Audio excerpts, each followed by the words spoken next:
এখানকার রাজ্য পুলিশ বা রাজ্য গভর্নমেন্ট সেন্ট্রাল গভর্নমেন্টের উপর কোনো অধিকার নাই।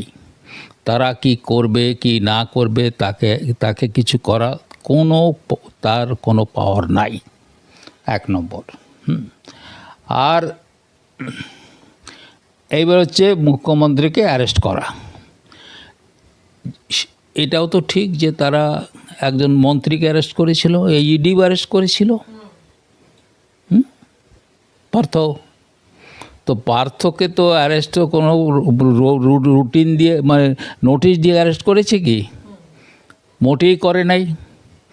অতএব ওই সিচুয়েশনে যে কি করতে পারত এটা একটা মানে আমরা কনক্লুশন করা একটু কঠিন, কিন্তু এটা হতে পারত, এটা ওরকমও হতে পারত।